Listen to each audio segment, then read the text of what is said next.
nama saya Adi Karamawati. Saya berasal dari Fakultas Ekonomi dan Bisnis Islam IAIN Ponorogo.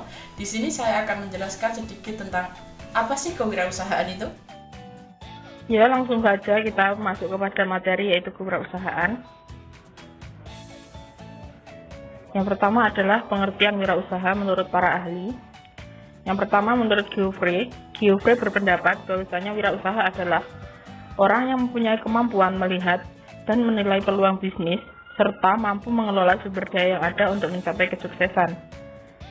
Yang kedua, menurut Ricard berpendapat bahwasanya wirausaha adalah seorang penemu dan individu yang membangun sesuatu yang unik dan baru.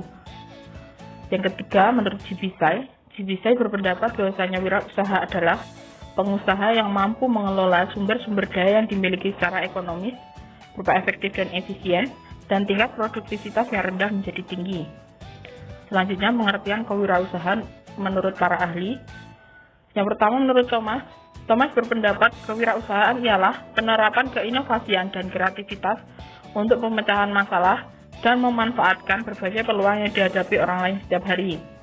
Yang kedua, menurut Ahmad Sanusi berpendapat bahwa kewirausahaan merupakan suatu nilai yang diwujudkan dalam perilaku yang menjadi dasar tujuan, kiat, siasat, tenaga penggerak, proses, dan hasil bisnis.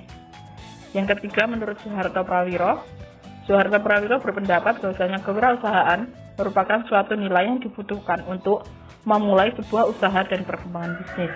Pasti ada yang bertanya-tanya, apa sih perbedaan dari wirausaha dan kewirausahaan?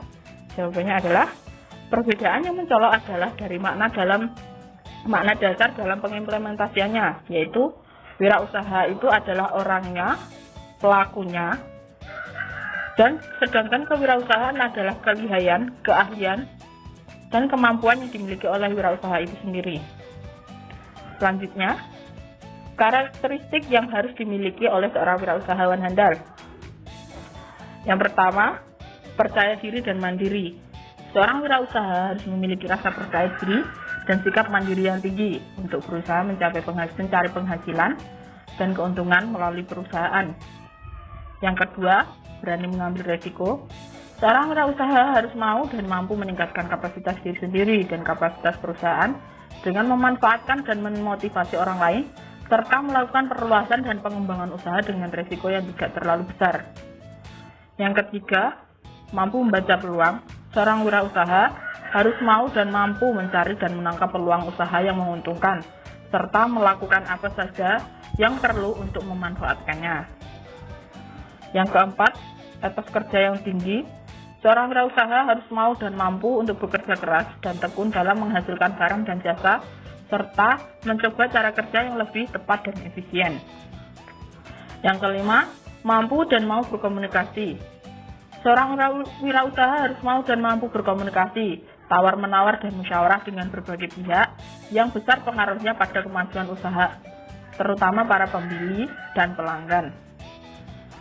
Yang keenam, memiliki sifat jujur, disiplin, dan bertanggung jawab. Menghadapi hidup dan menangani usaha, seorang wirausaha harus dilandasi dengan jujur, disiplin, dan bertanggung jawab. Yang ketujuh, mencintai apa saja yang sedang dikerjakan. Seorang wirausaha bukan hanya seorang wirausaha, seseorang jika melakukan kegiatannya dengan rasa cinta, senang, bahagia, itu akan membuat pekerjaan yang dilakukan itu menjadi ringan, menyenangkan, dan tidak membebani. Tapi jika seseorang mengerjakan sesuatu dengan terpaksa, tidak ikhlas, tidak dari dalam hati, itu akan menyulitkan atau bahkan membebani. Selanjutnya adalah prasyarat menjadi wirausaha. Yang pertama, memiliki modal. Seorang wirausahawan untuk melakukan kegiatan harus didukung dengan sejumlah modal. Dalam pengertian ekonomi, yang dimaksud dengan modal adalah semua barang hasil produksi yang digunakan untuk menghasilkan barang-barang atau jasa lebih lanjut. Barang modal mencakup semua sarana maupun prasarana yang dipergunakan untuk proses produksi.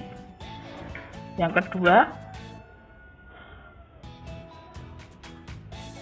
memiliki kemampuan. Seorang wirausahawan harus memiliki kemampuan untuk menemukan peluang dan mengevaluasi peluang-peluang yang ada, termasuk mengumpulkan sumber-sumber daya yang digunakan, serta dapat bertindak secara efektif dan efisien untuk mempengaruhi keuntungan dari peluang-peluang tersebut. Yang ketiga, memiliki jiwa kepemimpinan. Seorang wirausaha adalah pemimpin yang mengorganisasi sumber daya yang diperlukan. Di samping itu harus juga mempunyai sifat kepemimpinan dalam pelaksanaan kegiatan sehari-hari. Yang keempat, berani mengambil resiko. Berani mengambil resiko yang telah diperhitungkan sebelumnya, sehingga wirausahawan juga harus mampu merencanakan atau mengambil keputusan-keputusan yang tepat untuk perusahaan agar dapat mencapai tujuan akhir yang berguna. Yang kelima, mampu membuat rencana bisnis. Seorang wirausahawan harus mampu merencanakan kegiatan-kegiatan bisnis dan dapat mengelola waktu dengan efektif sehingga dapat mengembangkan usahanya. Yang keenam, dapat bekerja sama. Seorang wirausahawan harus mampu bekerja sama dalam keadaan apapun, mengantisipasi setiap perubahan dan tanpa ragu-ragu mengambil keputusan yang tepat. Selanjutnya adalah motivasi berwirausaha. Apa sih motivasi berwirausaha itu? Jawabannya adalah motivasi berwirausaha merupakan dorongan kuat dari dalam diri seseorang untuk memulai mengaktualisasi potensi diri dalam berpikir kreatif dan inovatif untuk menciptakan produk baru dan bernilai tambah guna kepentingan masyarakat. Di sini saya menggunakan contoh usaha yang sedang saya jalankan, yaitu SAE Masker. Jenis usaha SAE Masker adalah dagang atau reseller. Produk yang ditawarkan adalah masker kain. Cara pemasarannya berupa online dan offline. Jika online melalui media massa, yaitu terutama WhatsApp, Instagram, dan Facebook. Untuk secara offline itu dari mulut ke mulut. Keunggulan dari SAE Masker, pengemasan rapi, jahitan rapi, kualitas tidak diragukan lagi, harga juga terjangkau, serta untuk semua kalangan masyarakat. Selanjutnya, tujuan kewirausahaan. Yang pertama pastinya membuka lapangan kerja yang baru bagi masyarakat yang masih pengangguran. Yang kedua, ikut serta dalam upaya mengurangi pengangguran di masyarakat.